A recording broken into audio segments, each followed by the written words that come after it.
0-0. At 0-0, not 0-0-2.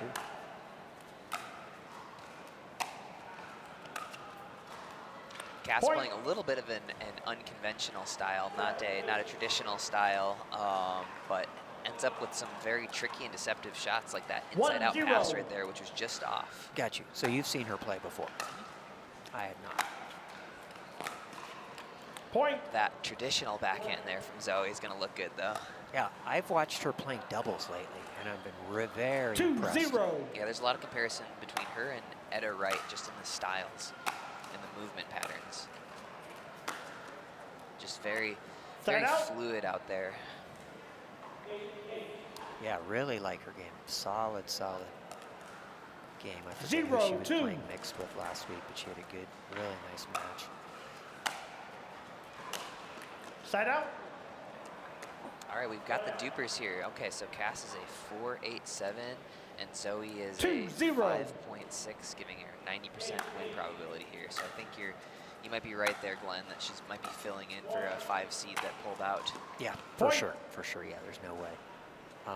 And very unconventional. It doesn't look like she was a tennis player to me. I'm guessing you would concur with that. 3-0. I don't know about her tennis background.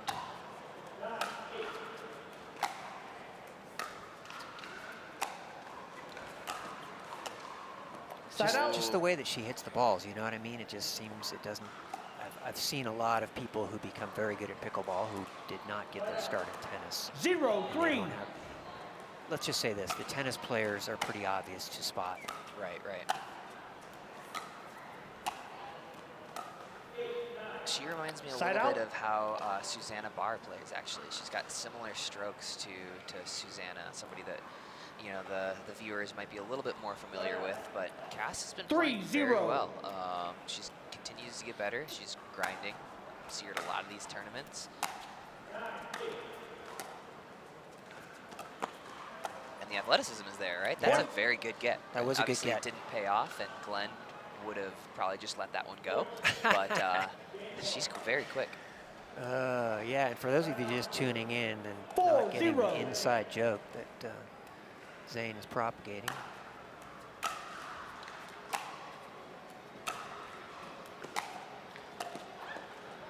I proposed the theory earlier that some balls that you could get to, but you know you're not going to win the point, that maybe you just let those go and conserve your energy. 5-0.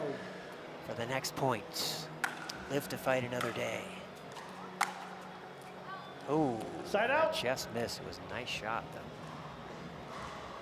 See it here. Did it miss? 0-5. A little wide there. Just wide. I do like that Cass is taking the net here. Oh, Zoe has very good passing shots here, but Cass is very athletic, and so she's not going to win the baseline to baseline rally. Just looking at Zoe's strokes versus her strokes, like that's not a winning proposition for her. So use the athleticism up the net. She's on the board.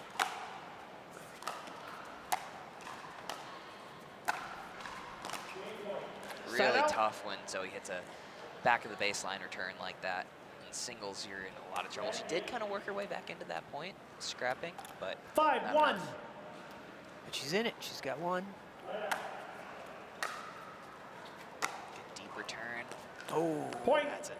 Zoe really likes that backhand down the line shot. It's hitting it very consistently.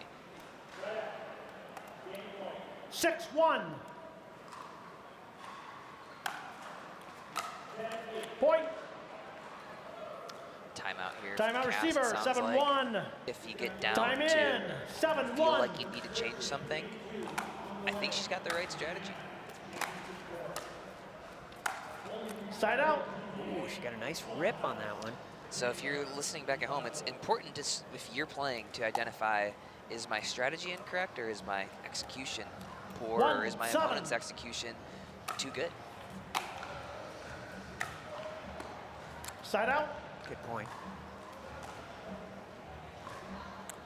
Yeah, 7-1. I feel like her technique works against her the way that she hits the ball. She just sort of brings her arms straight across in front of her body on those forehands. Okay, so we just got word that Cass filled in as the 5 seed for Paris Todd. And that makes sense, because that's right where Paris would go, and that's too bad. I'd like to see 1-7. Paris play some singles. Paris is one of the few players with a win over Anneli Aguas. Oh, that's Side a nice out. little pass there from Zoe. I would almost suggest for Cass to approach to the forehand side. Zoe's able to hit both spots on that backhand. That 7-1. Cass was leaning hard towards the line because Zoe has such a good down the line shot. She was able to hit the pass with a, never mind. Maybe middle, I don't know. I don't know, at this point. Boom goes the dynamite there. Yeah, well, you know, that's not necessarily, you may still be 8-1. right. But that was a heck of a forehand. I almost said hell of a forehand when I caught myself. Well, I'm really glad you caught yourself. Side out. Nice shot there by Cass, dipping that ball down low. That's tough, man. That was a nice little short ball there. The beginnings of a cat and mouse there from Cass. 1-8. We'll call it a Cass and mouse. Please don't. Oh, nice. Boy, she Point. poked that one down Shot. the line. I like that. I do like that little backhand poke. That was one of the first shots she hit, that inside-out backhand. I said, it's not conventional, but I like it. All right, now here's your trivia question. Who 2-8. started the cat and mouse? Who was the first person to popularize it and win big with it?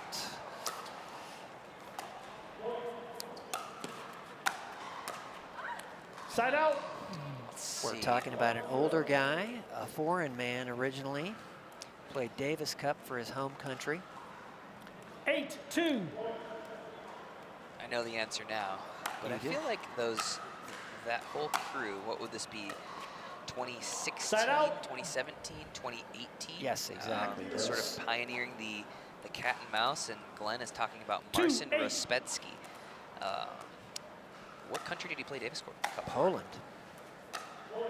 Yeah, he's from Poland originally, played Davis Cup for Poland.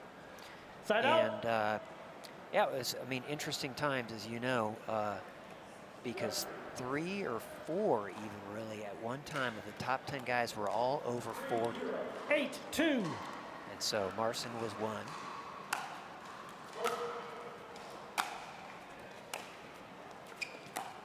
Side out.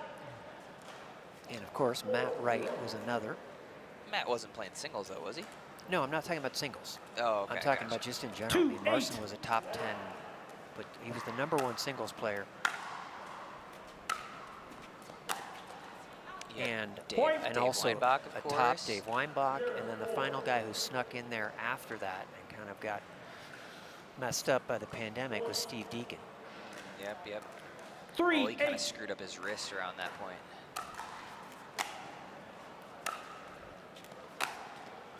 Oh, just Point. missed it. Yeah, boy, she's hit like 4 balls right on that same spot there, just a hair wide.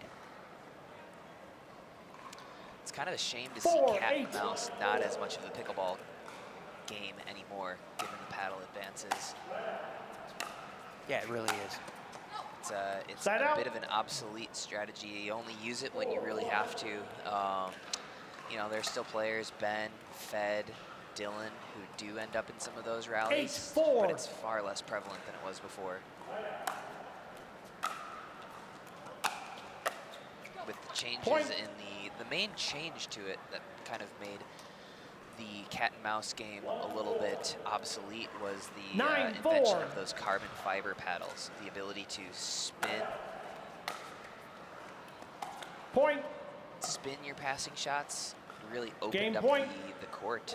It was almost impossible to hit a good 10-4. clean pass without. Tournaments are a fun and exciting way to grow your game. Connect with other players and stay active in the welcoming pickleball community. Whether you're a seasoned player or looking to try your first tournament, we have a place for you. New ball. Game Never 2 mind, time that's the in. next time we're in Vegas. 0-0. This one is Darling Tennis Center. Fontainebleau this Point. week, Darling Tennis Center. Got you. Yeah, Later so in the you were year. correct. And when I was asking about the Darling, Keaton let us know that the second time that they're 1-0. there, that'll be, at the Darling Tennis Center again, which I really liked. I love that place. Yeah, it's a Side fun out. spot. Oh, Cass is right on that passing shot. It's exactly what she wants. She really likes that backhand down the line. Does a good job of dipping it. Off by an inch there. 0-1.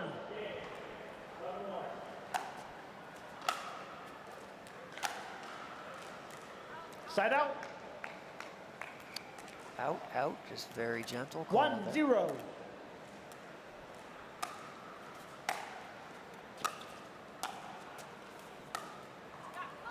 Point.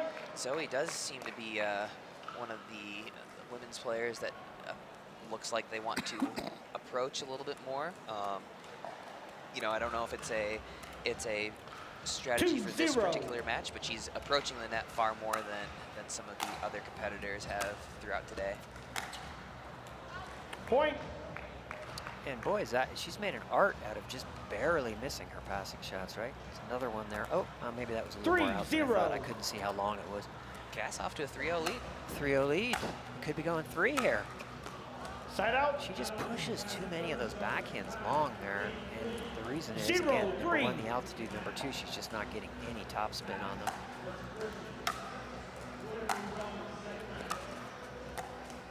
That's a beauty. That's great touch right there. Not an easy shot when you're on a stretch volley to dump that ball right back into the kitchen. 1-3.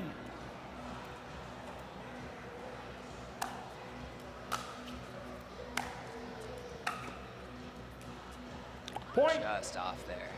Earlier today, both Zane and I saw Fed play against a fairly new guy named Noe Cleef, and both of those guys were making some beautiful drop volleys. 2-3.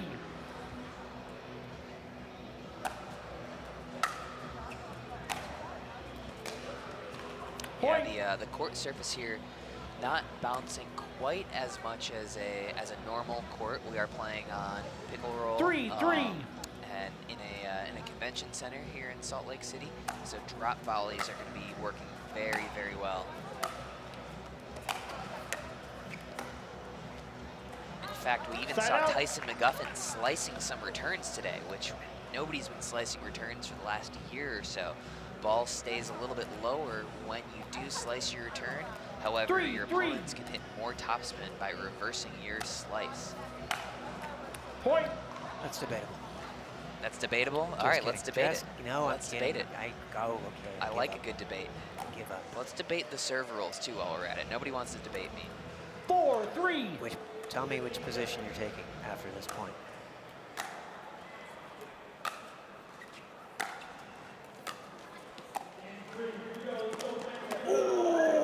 Oh, can she keep?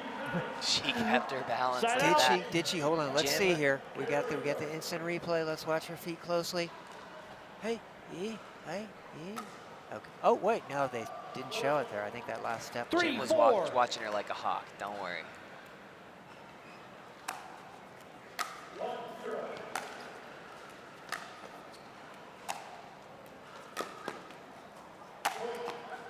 And say it, Zane. Glenn would not have gone for that last one. I don't think Glenn would have gotten the one before. Oh, well. Well, now we have a debate, don't we, sir?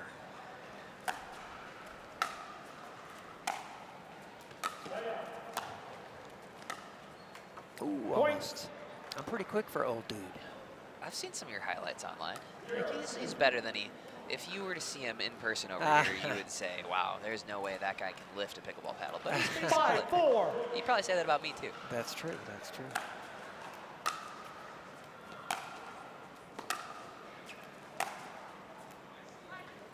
Side out. Called wide. Just off here. Ref saw it out. I don't know if these guys know that they have challenges. We haven't had a challenge for most of the day today.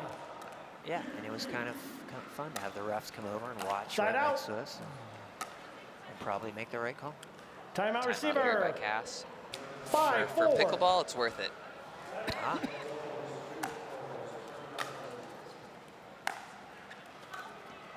I think that's just off from Zoe. 4-5. Not everybody's making the pro money like you, Zane, so $100 an hour for pickleballs. Side out. I don't disagree with you that that's very expensive, but it's one of the only alternatives there in New York, and it's better than not having it all. But we're excited to play MLP there.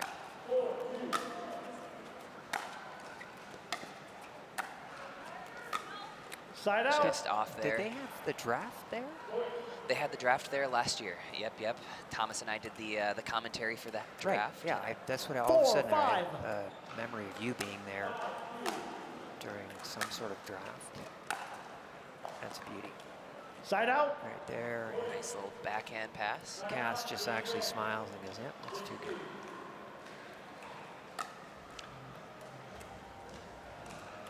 Five, 4.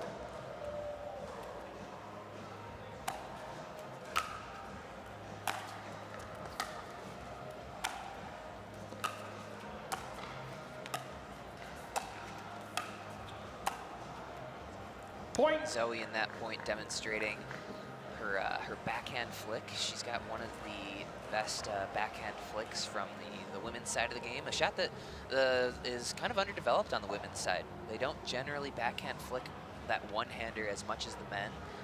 Most of the women are using two-handed backhands primarily as well, but she has one of the best backhand flicks there.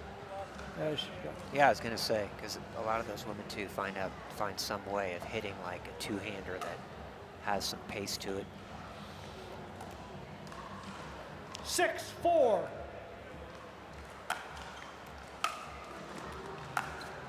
Side out. Cass hanging around. Yeah, that's She's exactly what I would say. 4, Hanging around. 6. 4-1, little run from Zoe, but she's hanging around. Just Point. hanging around, being Hanging pesky. around. Well, one of her issues is I don't think she 5, can hurt you 6. with her backhand.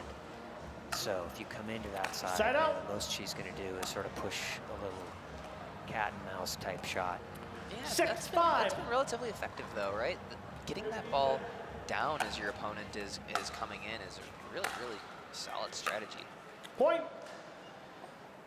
I do think that she's just a really strong competitor though. You know, she makes up for what, you know, she might be lacking 7, in certain 5. strokes with just good competitiveness. I've seen it myself on the mixed doubles court. She and Anderson Scarpa took out Side out.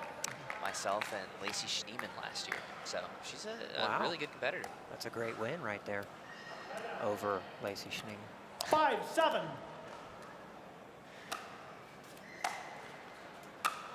Oh, that's a beauty. Wow, that's the first little top spin roll Point. that I saw.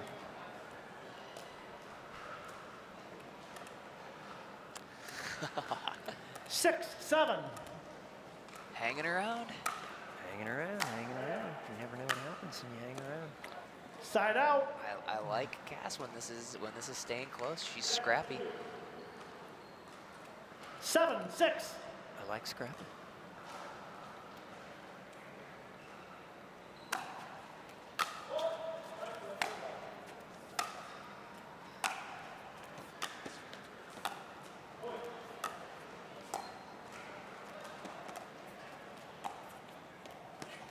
That's a Point. nice play. Beauty. She had a couple of those really good dipping shots. I would have liked to see her come in on her own terms instead of after that drop shot from Zoe there. 8, 6. Yeah.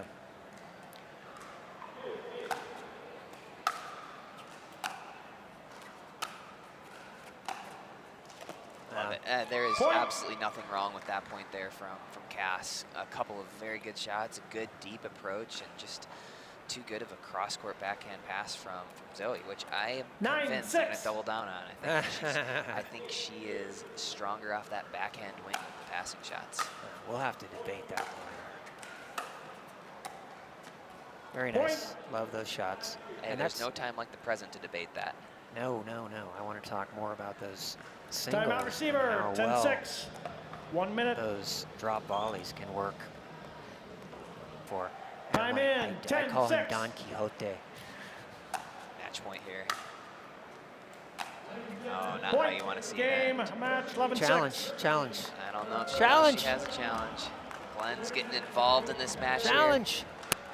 Yeah, she heard me, but she still wouldn't do it. Well,